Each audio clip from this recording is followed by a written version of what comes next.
Assalamualaikum warahmatullahi wabarakatuh. Selamat pagi anak-anak. Bagaimana kabarnya hari ini? Semoga senantiasa dalam lindungan Allah Subhanahu wa taala ya. Jaga kesehatan, jaga imun, jaga iman agar semuanya tetap aman. Amin.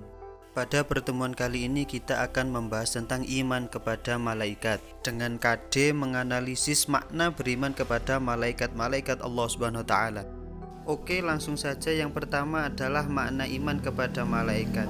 Kata iman secara etimologi berasal dari bahasa Arab amana yu'minu imanan, yang memiliki arti percaya. Sedangkan dari sisi terminologi, iman adalah keyakinan atau pembenaran, meyakini dengan sepenuh hati, melafalkan dalam lisan, dan mengamalkan melalui gerak anggota badan. Seseorang akan bertambah keimanannya ketika dia melakukan ketaatan. Sebaliknya, iman akan berkurang ketika seseorang tersebut melakukan kemaksiatan. Selanjutnya, kata malaikat merupakan bentuk jamak dari kata malaka yang berarti kekuatan. Sehingga malaikat juga dapat diartikan sebagai kekuatan-kekuatan yang patuh, tunduk, dan taat pada perintah serta kekuatan Allah Subhanahu wa taala. Malaikat merupakan makhluk yang diciptakan dari nur atau cahaya, bisa berubah wujud sesuai dengan kehendaknya dengan izin Allah Subhanahu wa taala, dan tidak bisa dilihat oleh manusia atau gaib. Malaikat merupakan satu-satunya makhluk yang diciptakan tanpa nafsu, sehingga mampu menghabiskan siang hingga malam, bahkan sepanjang hidupnya, untuk taat dan mengabdi hanya kepada Allah Subhanahu wa taala. Iman kepada malaikat merupakan rukun iman yang kedua dan wajib hukumnya. Umat Islam yang tidak percaya terhadap adanya malaikat akan dihukumi sebagai orang yang murtad atau keluar dari agama. Hal ini sebagaimana firman Allah Subhanahu wa taala dalam Al-Qur'an surat Al-Baqarah ayat 285. Bismillahirrahmanirrahim.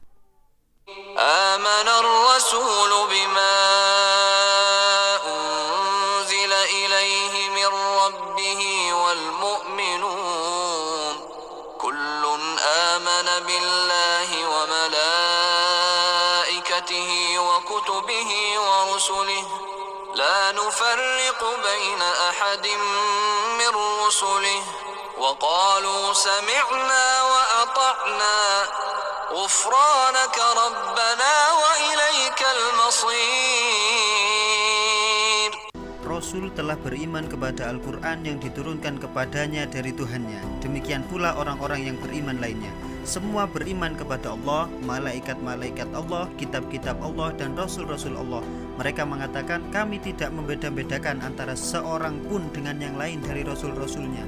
Dan mereka mengatakan kami dengar, kami taat. Mereka berdoa, ampunilah kami ya Tuhan kami, dan kepada Engkaulah tempat kembali.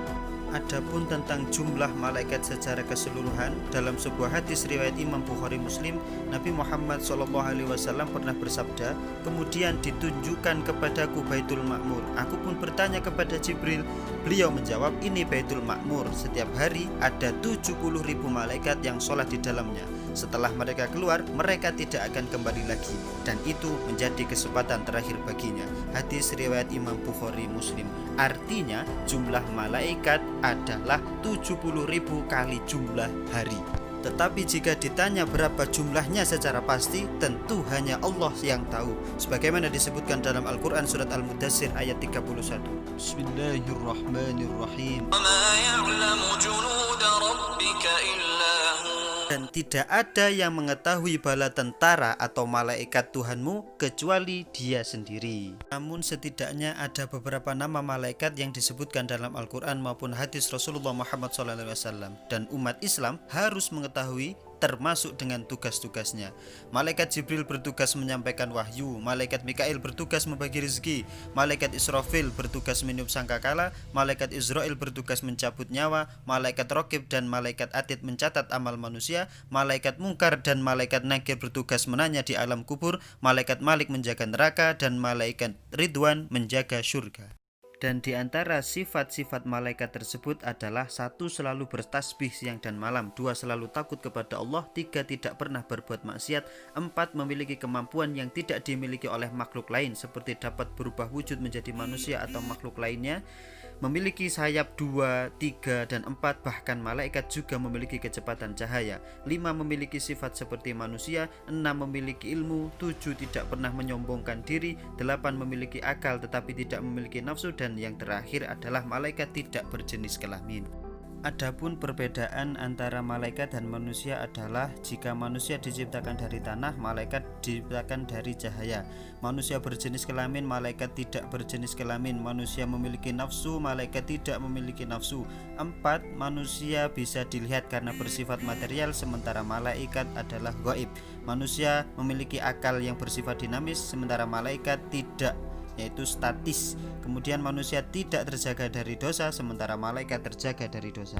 Yang terakhir adalah kedudukan manusia dan malaikat. 1. Manusia dijadikan sebagai khalifah di muka bumi sebagaimana firman Allah Subhanahu wa taala dalam Al-Qur'an surat Al-Baqarah ayat 30. Yang kedua, Allah memerintahkan kepada malaikat untuk sujud hormat kepada Nabi Adam, disebutkan dalam surat Al-Baqarah ayat 34. Yang ketiga, malaikat tidak dapat menjawab pertanyaan tentang nama ilmu pengetahuan, sedangkan Nabi Adam dapat menjawabnya karena diberi ilmu dan diajarkan kepada, disebutkan dalam Quran surat Al-Baqarah. Yang terakhir, malaikat adalah hamba yang paling patuh kepada Allah Subhanahu wa taala karena sudah tabiatnya, dan malaikat juga tidak memiliki hawa nafsu, sedangkan manusia patuhnya kepada Allah harus melalui perjuangan yang berat karena harus melawan hawa nafsu dan godaan setan yang terkutuk. Oleh karena itu anak-anak, dengan mempelajari dan mengimani malaikat, semoga kita dapat mengambil hikmah dan mencerminkannya dalam kehidupan sehari-hari, seperti meningkatkan iman dan takwa kepada Allah.